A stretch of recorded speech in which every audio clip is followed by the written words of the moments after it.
I stood in the shadows outside the boardroom, listening to Brenda Sterling proudly present her revolutionary customer strategy to the board. My blood simmered.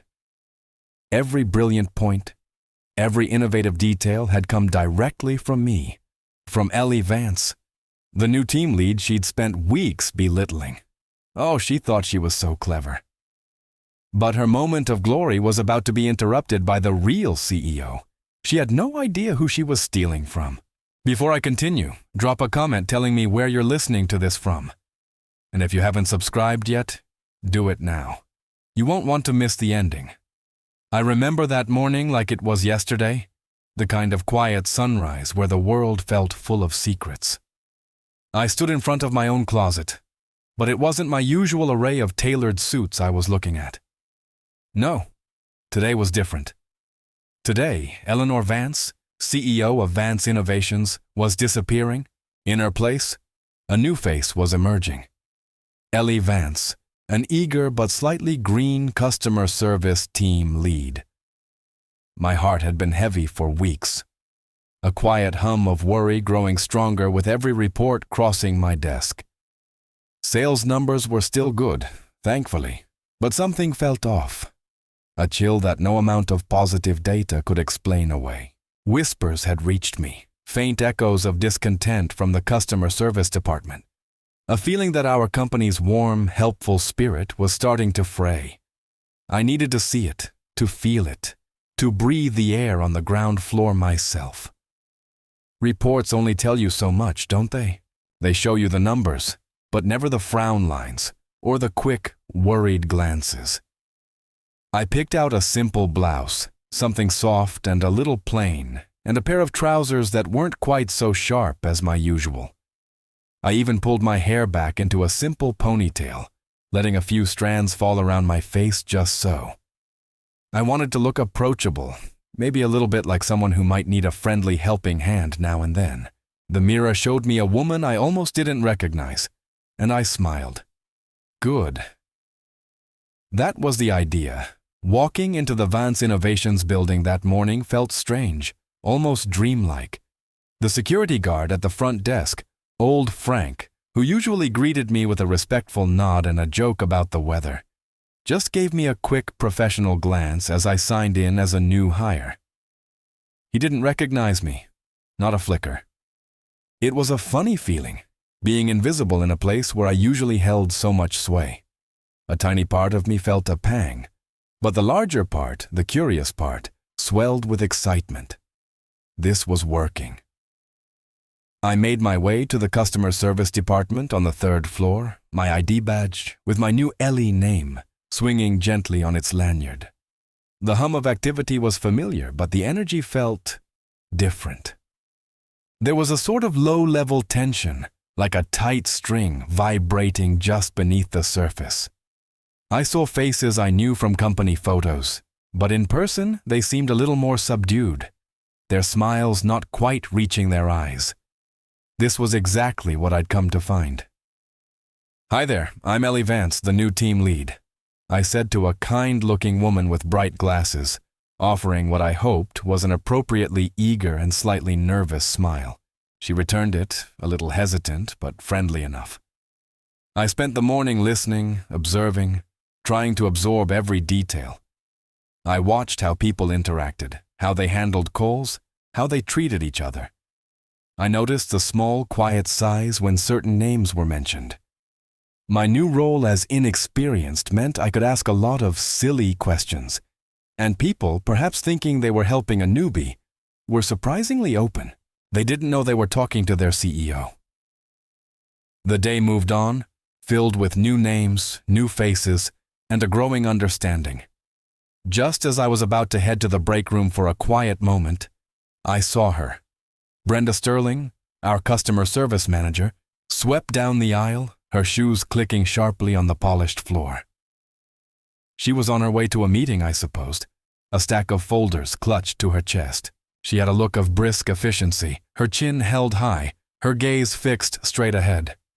She passed right by my desk, her presence like a little cold front, completely oblivious to the woman sitting there, barely 3 feet away. She didn't spare a glance, not a flicker of recognition. For Brenda Sterling, I was just another anonymous face in her department, one of the many she presumably managed without much personal thought. She never knew who I was, or what I was really doing there.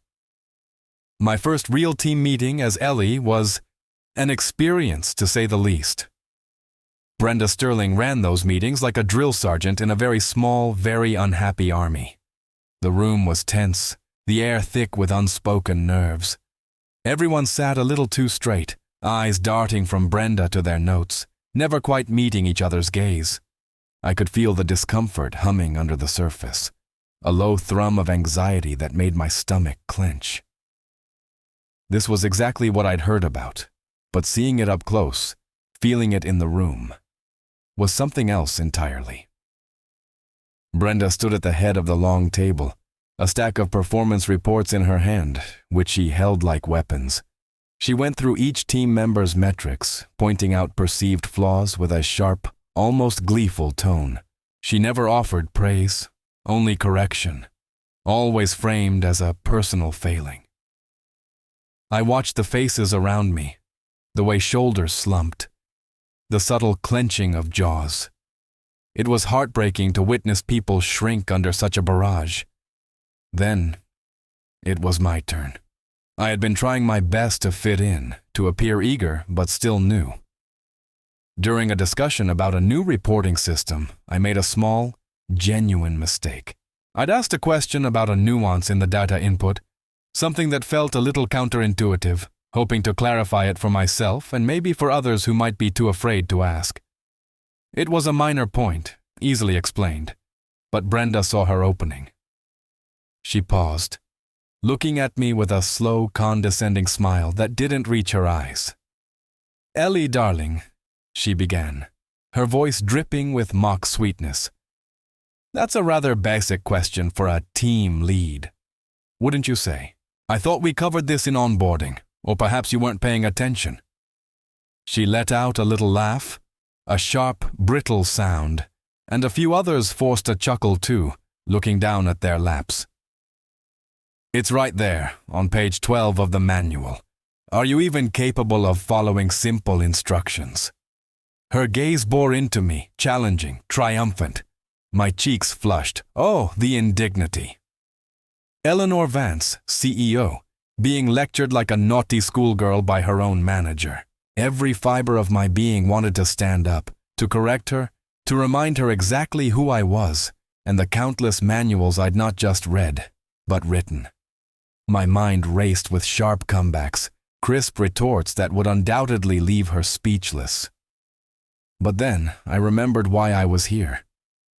I took a deep, steadying breath, feeling the burning humiliation, and tucked it away, like a little mental note. This was data. Precious, painful data. This was how my people felt, every day. I made myself meet her gaze, offering a small apologetic shrug. "My apologies, Brenda. I'll double-check the manual." I kept my voice even, calm, a little bit subdued, just as Ellie would. Brenda seemed to preen, basking in her perceived victory. She spent the next few minutes elaborating on my oversight, using it as an example of why attention to detail is paramount. She talked about my lack of initiative, and even suggested I might be struggling with basic comprehension. I watched the pity in Maria Rodriguez's eyes, a quiet understanding that passed between us, though Brenda was oblivious. I just sat there, nodding, absorbing every cutting word, every sarcastic jab. My CEO brain was furiously filing away every detail, every nuance of her toxic management style. She finished her tirade by leaning slightly over the table, her voice dropping to a theatrical whisper, though it was still loud enough for everyone to hear. "Frankly, Ellie," she said, a cruel glint in her eyes, "I'm starting to wonder if you're cut out for this department at all. We need people who are sharp, people who can keep up. Perhaps you should rethink your career path before you waste any more of my time." She straightened up, a satisfied smirk on her face, completely unaware that those words, meant to diminish me, would soon echo in a very different room, at a very different table, where they would be the undoing of her own carefully constructed world. She had no idea how completely she had underestimated me.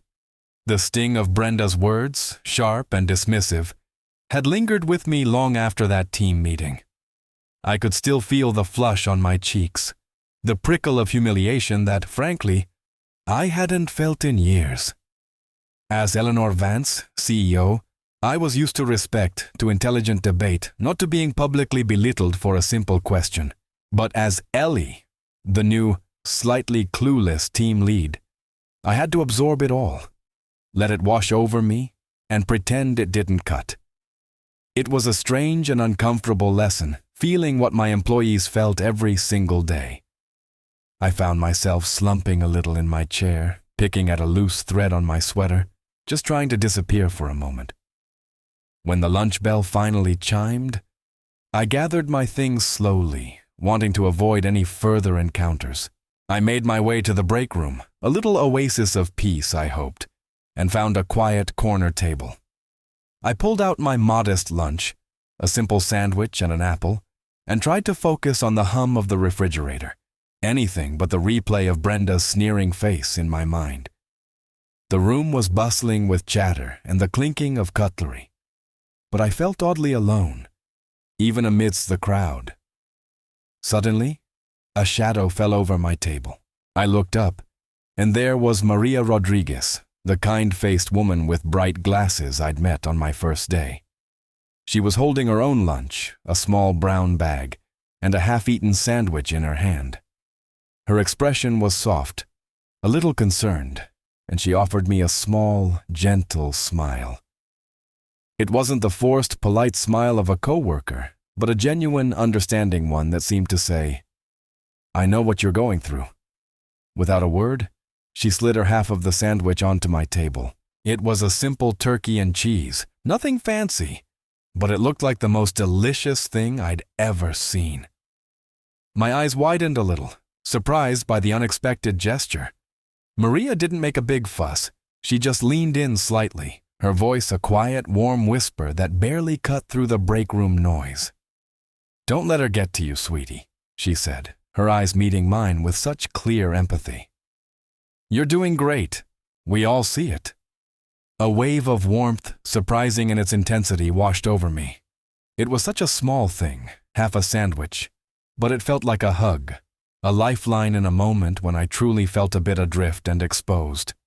Maria didn't wait for a reply, just gave me another soft smile, and then settled into the chair across from me, quietly eating her own half. She didn't press for conversation, just sat there, a silent, comforting presence. It was exactly what I needed. As the days turned into a week, Maria continued to be that quiet ray of sunshine.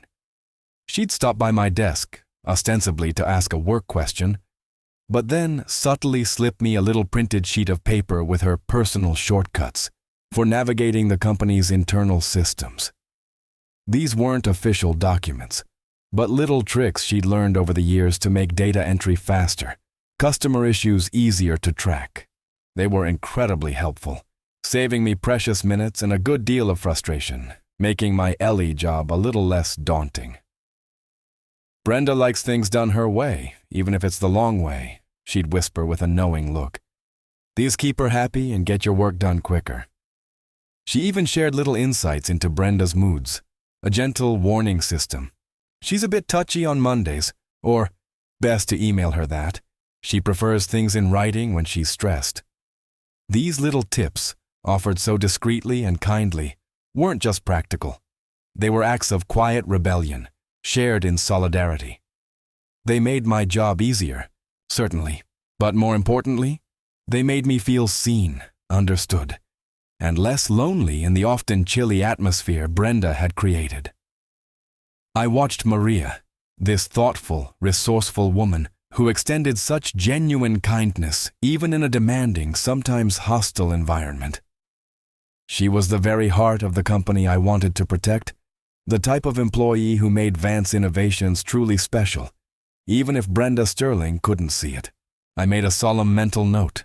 a silent promise to myself as Eleanor Vance. Maria Rodriguez, with her gentle spirit and quiet strength, deserved so much more than just a half-eaten sandwich and whispered advice. She deserved a champion, and she was about to get one, even if she had no idea. The next few weeks were a strange dance, a peculiar kind of heartbreak. I watched as the careful observations I'd made as Ellie, the insights I'd gathered from Maria and others, the new customer retention strategy I'd quietly developed based on their real-world challenges, started to appear in Brenda Sterling's internal reports. Not as team efforts, of course. Never that. No. Brenda's name was plastered all over them. She'd present the ideas in meetings, her voice swelling with pride, her eyes gleaming with what she clearly believed was genius. It was my genius, she was claiming, but no one in those meetings knew it. My stomach would churn, a mix of anger and frustration, as I watched her preen, accepting all the quiet praise for solutions that had blossomed from my own pen, or even more accurately, from the very real struggles of the team members she now lorded over. She'd send out emails, subtly worded, about my new initiatives and the strategies I have put in place, hinting that all the positive shifts were her sole doing. It left the rest of us, the ones who had actually contributed, feeling invisible, erased. It was a cruel kind of theft, stealing not just ideas, but the very credit and sense of accomplishment from the people who deserved it most. I saw the quiet disappointment in Maria's eyes when Brenda spoke of a new process that Maria had championed for months, now presented as Brenda's brilliant foresight. My heart ached for my employees, for the passion that was being systematically snuffed out. Then came the summons, a crisp email from Brenda, subject line, "Meeting, my office, E. Vance." Short, to the point, and carrying an unspoken weight. I knew, with a certainty that settled deep in my bones, that this wasn't going to be a friendly chat. I took a deep breath, smoothing down my simple blouse. Ellie Vance was about to face her final test. Brenda's office was, predictably, a shrine to herself. Awards she hadn't earned, certificates of achievement from other people's hard work, all displayed prominently. She sat behind her large, polished desk, her expression unreadable, almost cold. She didn't offer me a seat, just gestured vaguely towards the empty chair in front of her. I remained standing. "Ellie," she began, her voice flat, devoid of the fake sweetness she sometimes used to mask her cruelty. "I've been reviewing your performance and your enthusiasm." She paused, letting the word hang in the air like a veiled insult. "Your initiatives are becoming quite disruptive." My jaw tightened. Disruptive? She was talking about the very strategies she was now taking credit for. The strategies that were actually starting to show positive results because they addressed real issues. "You've been developing new processes, sharing new ideas, proposing changes without proper clearance," she continued. Her eyes narrowed. "You're overstepping your boundaries. This is my department, Ellie. Any changes, any new strategies, they come from me. Do you understand? You're trying to usurp my authority, and frankly, it's insubordination." The audacity of it took my breath away. Here she was, accusing me of exactly what she was doing. She had stolen my ideas, presented them as her own, and now she was blaming me for having them, twisting my genuine effort to improve the company into a punishable offense. She was accusing me of being a disruptor, when she was the one creating a toxic, credit-stealing environment that bred resentment and fear. The sheer hypocrisy was breathtaking. Brenda leaned forward, her voice dropping to a menacing whisper. "Let me be very clear, Ellie. We have a strict policy against employees going rogue, developing their own little projects on company time, pushing agendas that haven't been approved by management. Your behavior is a direct violation of that policy. I'm putting you on notice, and if this disruptive behavior continues, I'll have no choice but to terminate your employment. Do I make myself clear?" She sat back, a smug, triumphant look on her face, as if she had just deftly handled a rebellious child. She thought she had me cornered, that I, Ellie Vance, would crumble under the weight of her threat. She thought she was silencing me, getting rid of a potential rival, securing her stolen glory. But she had no idea the fire she had just lit. The injustice was a scorching brand on my soul, no longer just for my employees, but for Ellie too. I looked at her, truly looked at her, and a calm, certain resolve settled over me. Brenda Sterling had just made the biggest mistake of her career. The time for the final test had come. The threat from Brenda had hung in the air for a couple of days, a low, buzzing hum of tension that made every interaction feel like walking on eggshells. But for me, Ellie Vance, it had done something else entirely. It had solidified my resolve. I knew, without a shadow of a doubt, what I needed to do. But I wanted to give Brenda one last, clear chance. A moment where she could choose to do the right thing, to show just an ounce of integrity. I knew in my heart she wouldn't, but for my own peace of mind, I needed to offer it. Brenda was busy preparing for her big presentation to the board of directors. It was the presentation, the one where she planned to showcase her brilliant new customer retention strategy. The very same strategy I, as Ellie, had passionately developed over weeks, incorporating insights from Maria and the other team members and the valuable lessons I'd learned from my undercover work. I'd refined every detail, polished every slide in my mind, even though I knew Brenda would be presenting it. I waited until late afternoon when the office was starting to quiet down. I printed out a beautifully structured, detailed summary of the strategy's key components and its anticipated positive outcomes. I made sure to include some specific data points that clearly resulted from the ground-level observations, the kind of insights that only someone deeply involved in the day-to-day operations could gather. I even subtly referenced feedback from the customer service team in a couple of places. A small, almost invisible breadcrumb. This was her chance. If she read it, if she truly engaged with it, she might just connect the dots and acknowledge the source, or, at the very least, mention the team. I walked to Brenda's office, the document clutched in my hand.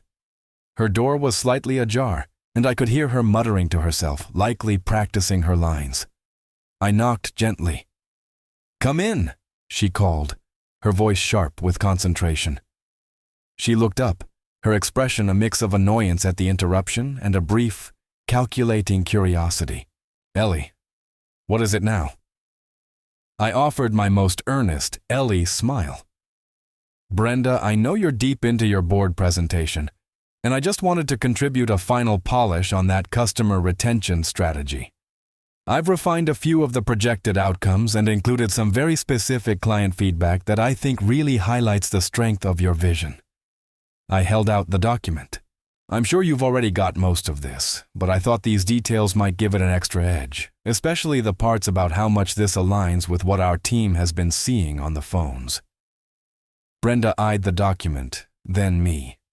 For a fleeting second, I saw a flicker of something in her eyes. Surprise, maybe a hint of suspicion, but it quickly morphed into her usual dismissive arrogance.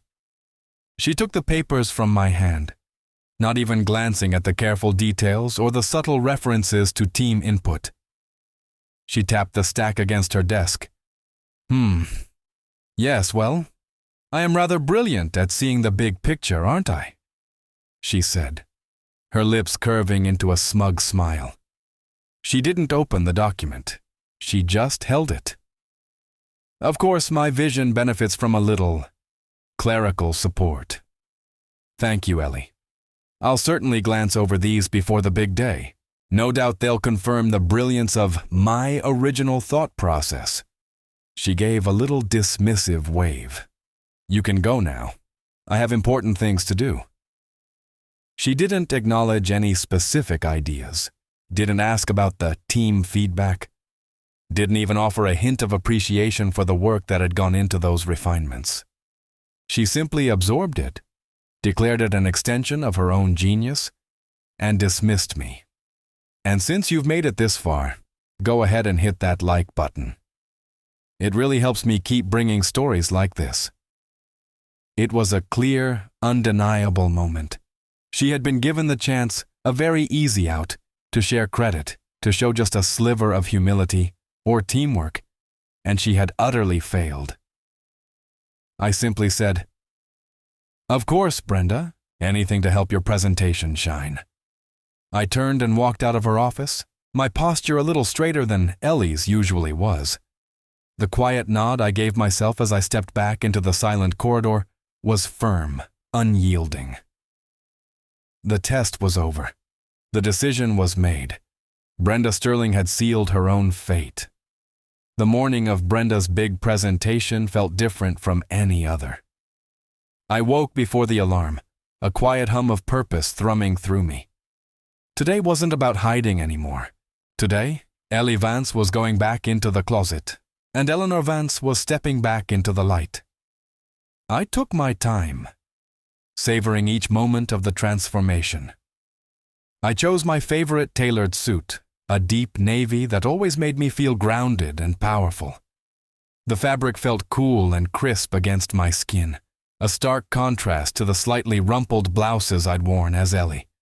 I styled my hair, not in a simple ponytail, but pulled back with a careful elegance that suited my position. My signature watch, the one I'd left safely tucked away for weeks, went back on my wrist, a familiar weight. Looking in the mirror, I saw myself again, not just the CEO, but the woman who had built this company with heart and hard work. My posture naturally straightened, my chin lifted. The slight nervousness of Ellie was gone, replaced by a quiet, determined focus. Walking through the lobby of Vance Innovations that morning, the difference was immediate. Old Frank at the security desk snapped to attention. A respectful, almost deferential, "Good morning, Ms. Vance." He opened the executive elevator without being asked, and the few employees I passed in the hallways quickly stepped aside, offering polite smiles and nods. The air felt different, charged with a subtle recognition of authority that I hadn't felt in weeks. It was a strange sensation, this power. Not because I was Eleanor Vance, but because I had experienced life without it. I made my way to the top floor, to the grand glass-walled conference room. From where I stood just outside the double doors, I could hear Brenda Sterling's voice, confident and booming. She was in full swing, presenting to the entire board of directors, her words punctuated by her own dramatic gestures. She was at the head of the polished mahogany table, beaming, showcasing the brand new customer retention strategy. My strategy, the very one I, as Ellie, had poured my heart into, based on the real experiences of my team, only to have Brenda swipe it and claim it as her own. She was accepting all the praise and accolades for her brilliance, her voice swelling with pride, completely unaware that her performance was about to be profoundly interrupted. I took a deep breath, letting the anticipation settle. I felt calm, almost serene, despite the tremor of adrenaline that ran through me. It wasn't about anger anymore. It was about justice, about dignity, and about protecting the good people like Maria who poured their hearts into Vance Innovations. My hand reached for the cold metal of the door handle. The main doors of the boardroom gently swung open. The sound, a soft, almost imperceptible whoosh, was enough to make the conversation in the room falter, then die out. All eyes turned to me. I walked in, my tailored suit rustling softly, my expression calm but incredibly focused. The board members, familiar faces, recognized their CEO immediately. Their eyes widened, some nodding in confused acknowledgement, others simply staring, utterly silent. I met each gaze briefly, a silent message passing between us. Then I walked to the empty chair directly across from Brenda Sterling. Brenda's voice had trailed off mid-sentence, a word hanging unfinished in the air. Her eyes, which had been sparkling with self-congratulation, darted toward the doors, then to me. Her mouth, which had been curved in a self-satisfied smile, slowly, imperceptibly, fell open. The color drained from her face, leaving her ashen, a ghost of her former self. The confident sparkle in her eyes vanished, replaced by a look of pure, unadulterated horror. She was frozen, absolutely still, the realization hitting her like a physical blow. She knew exactly who I was, and she finally understood exactly who she had stolen from. Brenda's mouth, which had been open in a self-satisfied smile just moments before, now hung slack, her jaw seemingly unhinged. The color had completely drained from her face, leaving her pale as parchment, and her eyes, wide with pure terror, were fixed on me. She didn't move, didn't even seem to breathe. The air in the grand boardroom, which had just been filled with Brenda's booming confidence, suddenly became thick, heavy with an almost painful silence. Every board member, recognizing me, settled back in their chairs, their gazes flicking between Brenda and me, a silent, expectant tension filling the room. They knew something significant was unfolding. I didn't rush. I simply walked to the empty chair directly across from her at the polished mahogany table, pulled it out quietly, and sat down. My tailored suit settled without a sound. My eyes, calm and unwavering, never left Brenda's face. I didn't speak a word, letting the silence do its work. It was the loudest thing in the room. Brenda finally managed to swallow, a dry, audible rasp in the sudden quiet. A tremor ran through her, and she gripped the edges of the presentation podium so tightly her knuckles went white. She tried to force a smile, a desperate, wobbly attempt that didn't reach her eyes. "Eleanor, Miss Vance," she stammered, her voice a reedy whisper, completely lacking its earlier bravado. She cleared her throat, trying to regain some composure. "What an unexpected pleasure. I mean, a delightful surprise. Of course, your presence is always welcome at any board meeting. Just, we weren't expecting you to grace us with your presence at this particular part of the presentation. I was just finishing up a section on the new customer retention strategy." My strategy?" She laughed then, a high, nervous sound that cracked midway through. It was a sound utterly devoid of joy. She glanced frantically at the board members, then back at me, her eyes pleading, searching for some sign of understanding or leniency. But I gave her nothing, just met her gaze with a quiet, steady intensity that seemed to drain even more color from her face. "Yes, well, as I was saying," she tried again, her voice still trembling. "This brilliant strategy. It's a culmination of months of my tireless work, ensuring that every detail, every facet, aligns with Vance Innovations' core values. It truly is a testament to my dedication and vision for the department. My personal vision, ahem." She was flailing, desperately trying to reassert her narrative, but her words were hollow, ringing false even to her own ears. Her hands fluttered, trying to gesture at the screen behind her, which still displayed a slide showcasing the strategy, but her movements were jerky, uncoordinated. The board members remained utterly silent, their faces impassive, though I could see a subtle flicker of understanding in their eyes. They had watched Brenda preen for weeks, basking in the glow of her brilliance. Now they were watching her crumble, live in front of them, under the quiet scrutiny of the very person she had clearly wronged. Brenda pushed on, her voice rising slightly in pitch, almost frantic now. "And as for the implementation, it's all going smoothly. Thanks to my meticulous planning. My guidance for the team has been exemplary, leading them through these new processes, showing them the way. Yes, completely my way." She tried to sound confident, but a bead of sweat rolled down her temple, betraying her fear. She was digging her hole deeper with every word. I let her ramble, letting her own words hang in the air, a testament to her arrogance and her attempts to steal credit. I watched her closely, remembering every condescending remark, every public belittling, every stolen idea. The injustice of it all, the quiet suffering of my good employees, resonated in my chest. The silence stretched again, long and uncomfortable, before I finally spoke. My voice, when it came, was soft, clear, and steady, cutting through Brenda's desperate monologue like a scalpel. "Brenda," I began, my gaze unwavering, "about that strategy you're presenting today, the one you're so proud of having developed entirely on your own." I paused, letting my words hang in the sudden, absolute stillness of the room.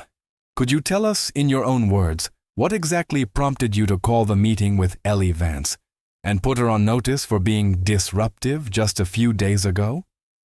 "Brenda," I began, my gaze unwavering, "about that strategy you're presenting today, the one you're so proud of having developed entirely on your own. Could you tell us, in your own words, what exactly prompted you to call the meeting with Ellie Vance and put her on notice for being disruptive just a few days ago?" The question hung in the air, a bell tolling for Brenda. Her eyes darted around the room, from me to the silent, watchful faces of the board members. Her earlier bluster had completely evaporated, replaced by a desperate, frantic energy. She opened her mouth, then closed it, then opened it again, no sound coming out. She looked like a fish out of water, gasping for air. "Disruptive?" she finally managed to stammer, her voice barely a squeak. "Well, Miss Vance, it was a minor disciplinary matter. A new team lead, you see, a bit eager. Overstepped her boundaries. Nothing important." She tried to dismiss it with a wave of her hand, but the gesture was weak, trembling. I nodded slowly, a small, sad smile touching my lips. "Nothing important? Brenda, this eager new team lead you're referring to, Ellie Vance, was put on notice precisely because she was developing new processes and proposing changes. Changes that, funnily enough, bear a striking resemblance to the very strategy you are now claiming as your own brilliant foresight." My voice was calm, clear, completely devoid of anger, which I think made it even more impactful. A murmur went through the board. They glanced at the presentation slide, then back at Brenda, whose face was now a truly ghastly shade of green. She started to sweat, little beads forming on her forehead. "No, that's not true," she cried, a high-pitched, almost childlike wail. "These are my ideas, my strategy. I've been working on this for months." "Have you?" I asked gently, leaning forward just a fraction. "Because Ellie Vance worked on it for weeks. She developed it from the ground up, based on direct, daily interactions with our customers and our team members. She integrated feedback, she refined processes. She even sought out additional data to prove its efficacy. All the things a dedicated, insightful team leader would do." I paused, letting my words sink in.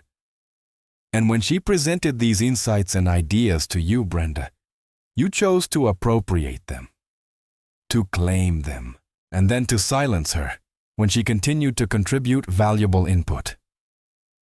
I then turned my gaze to the board members, ensuring they were following every thread.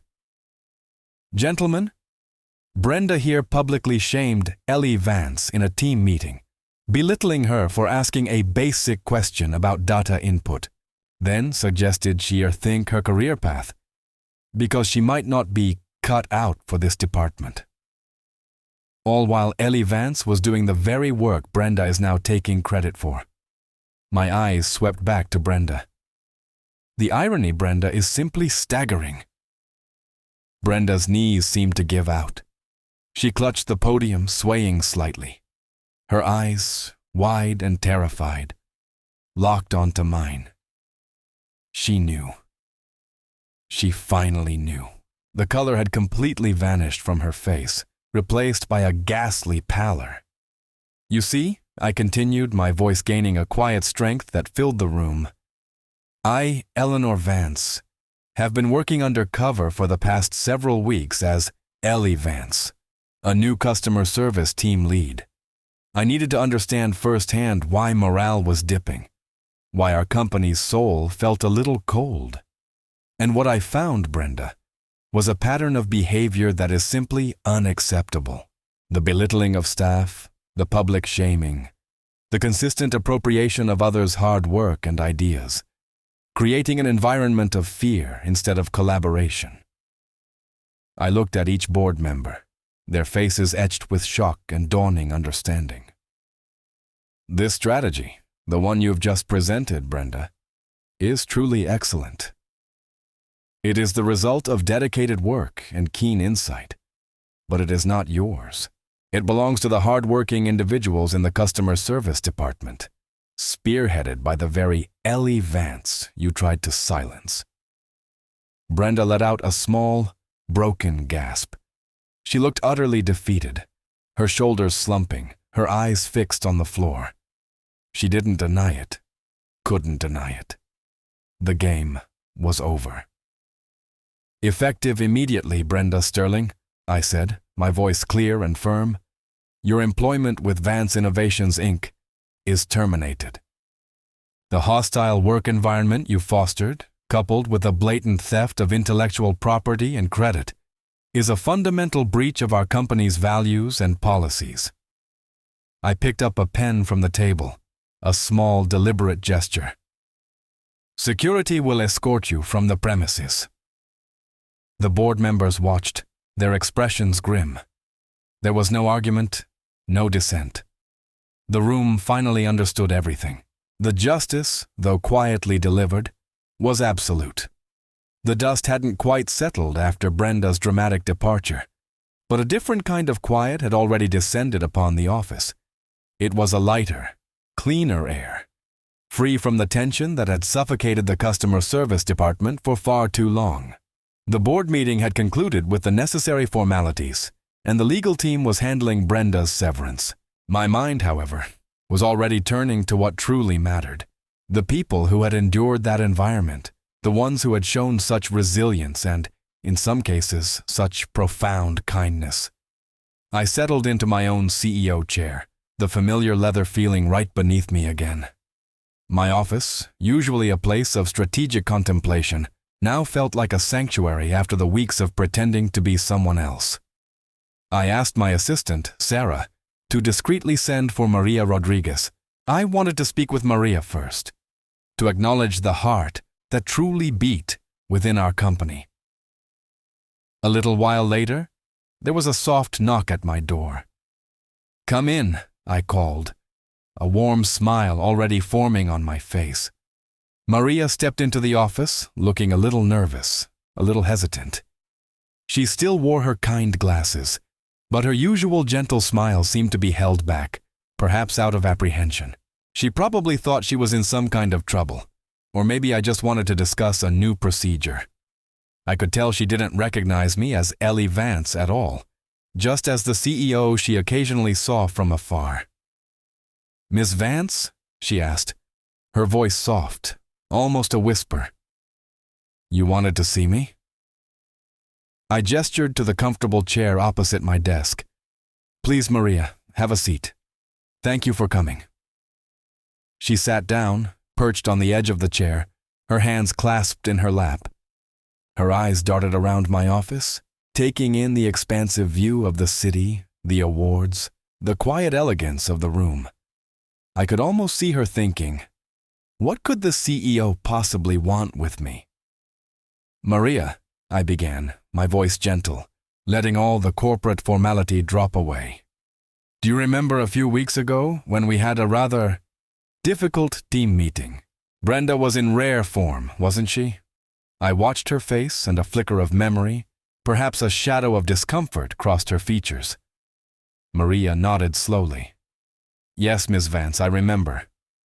"And do you remember," I continued, leaning forward slightly, "later that day, during lunch, after Brenda had unfairly criticized one of the new team leads, Ellie Vance, You offered her half of your sandwich? Maria's eyes, already wide, grew even wider. She blinked once, twice, a look of profound confusion mixed with dawning recognition washing over her face. Her lips parted, but no sound came out. She was starting to connect the dots. The way I looked at her, the way I spoke, the specific detail. You didn't say much, I went on, a warm smile now truly reaching my eyes. Just, don't let her get to you, sweetie. You're doing great. We all see it. And later, you even shared some of your own shortcuts for our internal systems, to make her job a little easier. The color slowly drained from Maria's face. Not in fear, but in pure, astonished disbelief. Her jaw dropped. Ellie, she whispered, the name barely audible. Her eyes filled with tears, unshed but shimmering. She looked at me, really looked at me. And in that moment, she finally saw the woman she had quietly helped, the woman she had shared her lunch with, sitting across from her as the CEO. I smiled, a full, genuine smile. Yes, Maria. Ellie Vance was me, and that sandwich, Maria. That quiet word of kindness, those thoughtful shortcuts, they meant more to me and to this company than you can possibly imagine. They showed me the true heart of Vance Innovations, a heart that Brenda tried so hard to stifle. Maria sat speechless, tears now beginning to trace paths down her cheeks. She didn't wipe them away. She was just overwhelmed. Maria, I said, my voice firm now but still full of warmth. I called you in today because people like you are the true backbone of this company. Your empathy, your generosity, your quiet strength, that's what we need leading our teams. Effective immediately, Maria, I'd like to offer you the position of Customer Service Supervisor. You'll be overseeing all the team leads, and I want you to foster an environment where kindness, collaboration, and respect are not just words, but the way we do business every single day. You will report directly to me. Maria gasped, a sound choked with emotion. She looked at me, her eyes shining with unshed tears, and a wonder so profound it brought a lump to my own throat. She started to tremble. Then slowly, a radiant smile. The truest, brightest smile I'd seen on her face broke through the tears. She was no longer the nervous employee. She was a woman transformed, recognized, and given the opportunity to shine. She pushed back her chair, stood up, and for a moment, I thought she might hug me. Instead, she just stood there, her hands clasped to her chest, beaming. She was leaving my office not just with a new title, but with a renewed spirit, her heart brimming with a purpose she never knew she had. After Brenda Sterling had been escorted out, and Maria Rodriguez had left my office, her face still shining with a mixture of disbelief and overwhelming joy, a profound quiet settled over Vance Innovations. Not the tense, fearful quiet Brenda had cultivated, but a peaceful, almost breathable stillness. It was as if the very air in the building had collectively exhaled. I sat in my office for a long time that day, just watching the city lights begin to twinkle, reflecting on everything I had seen, everything I had felt. Going undercover as Ellie Vance had been one of the most eye-opening experiences of my entire career. I had built this company from the ground up, and I thought I knew its pulse, its very soul. But from my perch high in the executive suite, I had missed so much. I had seen the numbers, yes, the strong sales and the positive customer feedback, but I hadn't seen the quiet tears, the slumped shoulders, the forced smiles masking genuine frustration. I hadn't heard the whispered acts of kindness, like Maria's, that kept the human spirit alive amidst a toxic manager's reign. I realized then that a company isn't just about its profits or its products. It's truly about its people. It's about every single person who shows up day after day and pours their heart into their work, even when they feel unseen or unappreciated. It's about the kind employee who offers half of her sandwich, the one who shares her little shortcuts to make someone else's day a bit easier. The quiet heroes who uphold the company's true values without needing a title or a spotlight. They are the invisible hands that truly hold everything up. The gentle strength that ensures the foundation doesn't crumble. Brenda Sterling, with all her arrogance and her thirst for credit, had completely missed that. She believed power came from taking, from belittling, from stepping on others to climb higher. She saw people as cogs, as resources to be exploited, rather than as the vibrant, essential lifeblood of our organization. She thought her title gave her the right to dismiss dignity, to crush initiative, to steal joy. But what she didn't understand was that true power, the kind that lasts and builds something meaningful, comes from lifting others up, from recognizing those invisible hands and making them visible. It comes from empowering people, not diminishing them. My time as Ellie taught me that the biggest difference between a good company and a great one often lies in those quiet, everyday interactions. It's about the culture we foster, the respect we demand for every single employee, from the newest hire to the seasoned veteran. It's about listening not just to reports, but to the hum of the office, the unspoken stories in people's eyes. It was a stark reminder that we must always remember to look beyond the titles and the data, and truly see the people, because how we treat those we think can't fight back, those in quieter roles, truly speaks volumes about who we are and what kind of legacy we're building. If this story moved you, subscribe to the channel, leave a like, and share it with someone who needs to hear this today. Your support is what brings these stories to more people.